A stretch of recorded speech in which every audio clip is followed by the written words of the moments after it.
آپس میں تعصب رکھیں گے، آپس میں ایک دوسرے پہ طنز کریں گے، تو حضرت جو سلسلوں کا مقصد ہے، جو بھی سلسلہ ان کا یہی مقصد ہے کہ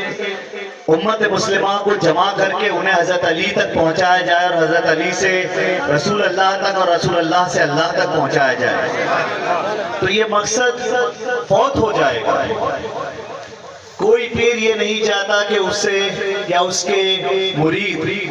دوسرے سلسلے کے پیر کی توہین کرے۔ تو آپ سے یہ گزارش ہے کہ جب ہم یہ کرتے ہیں، سلسلوں کے یا پیروں کے بارے میں لب کشائی کرنے کی جرت کرتے ہیں، تو ہم اپنے پیر کی توہین کر رہے ہیں، کیونکہ ہمارا پیر کہتا ہے کہ ہر پیر سر آنکھوں پر، ہر پیر قابل احترام ہے، ہر پیر کے آپ ہاتھ چومیں۔ تو جب ہم ہمارے پیر کا کہا نہیں مانتے ہیں تو در حقیقت ہم ان کی توہین کر رہے ہیں۔ تو آپ سے یہ گزارش ہے کہ یہ ماحول جو بنتا جا رہا ہے اس کے حصے دار نہ بنیں، اپنے پیروں کے بتائے ہوئے نقش قدم پر چلیں تاکہ ہمیں وہ برکتیں حاصل ہو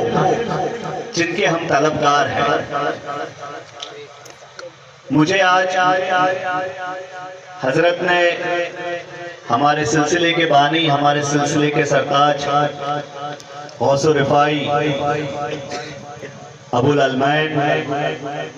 معشوق اللہ حضرت سید احمد کبیر رفائی رضی اللہ تعالیٰ عنہ کی ذات کے بارے میں آپ کو کچھ نصیحت یا کچھ کہنے کا انہوں نے مجھے حکم دیا ہے۔ تو حضرت رفائی کی جو ذات ہے وہ کسی تعارف کی محتاج نہیں ہے الحمدللہ، کیونکہ حضرت کی ذات وہ ذات ہے کہ جس نے، وہ واحد ذات ہے کہ جس نے 555 ہجری میں سرکار دو عالم محمد مصطفیٰ صلی اللہ تعالی علیہ وسلم کے دست مبارک پہ بوسہ دیا ہے، اور یہ جو شرف آپ کو حاصل ہوا یہ اسی کا فیضان ہے جو رفائی سلسلے میں جو یہ ضرب کی کرامت ہے، جو ضرب رفائی سلسلے میں لگائی جاتی ہے، جو محفل جب منعقد ہوتی ہے اور جب حضرت کی شان میں منقبت پڑھے جاتے ہیں، قصیدے پڑھے جاتے ہیں دف کے اوپر، تو اس وقت جو مرید ہوتے ہیں وہ ایک عجیب کیفیت محسوس کرتے ہیں، ایک عجیب روحانی کیفیت محسوس کرتے ہیں، اور وہ آگے بڑھ کر جو اوزار رکھے ہوتے ہیں انہیں ہاتھ میں لے کر، جو صاحب سجادہ ہوتے ہیں ان سے اجازت لے کر محفل میں وہ ہتھیار سے اپنے بدن پہ ضرب لگاتے ہیں۔ تو سب سے پہلے تو یہ ضرب جو لگاتے ہیں اس کے کچھ آداب ہیں۔ آپ جب ایسی محفل میں تشریف لاتے ہیں تو سب سے پہلے تو یہ ہے کہ آپ طہارت کا بہت زیادہ اہتمام کریں۔ جب آپ ایسی محفل میں آئیں تو غسل لے کر آئیں، اور دوسری بات جب ایسی محفل میں آپ کو جانا ہوتا ہے، چاہے وہ راتب کی محفل ہو یا سما کی محفل ہو یا ذکر کی محفل ہو یا کوئی بھی سلسلے کے جو ذکر کی محفل ہو، اس میں آپ جائیں تو آپ کو یہ پتا ہوتا ہے کہ میں اس محفل میں جا رہا ہوں اور اس محفل سے مجھے اس سلسلے کے بزرگ سے فیضان حاصل کرنا ہے، برکتیں حاصل کرنی ہیں۔ تو جب آپ ایک فقیر بن کے اس محفل میں جا کے برکتیں حاصل کرنے کی امید رکھتے ہیں تو آپ کو ایسی محفل میں صحیح میں فقیر بن کے جانا چاہیے۔ اکثریت دیکھا جاتا ہے کہ بھائی دیکھیں کسی بھی لباس میں کوئی برائی نہیں ہے، لیکن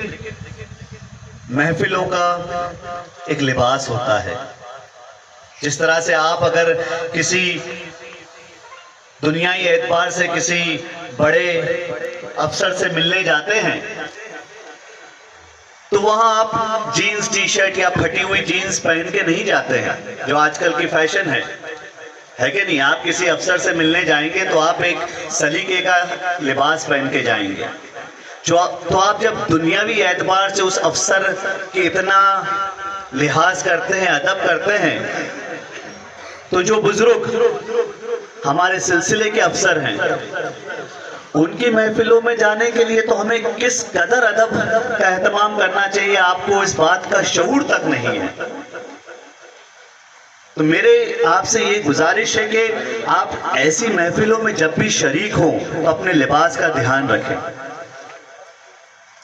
ایک صاف ستھرا کرتا پائجامہ ٹوپی کے ساتھ پہن کے آئیں تو وہ محفل کی شان بھی بڑھتی ہے اور ایک ادب کا مقام جو ہے اس سے آپ پاتے ہیں.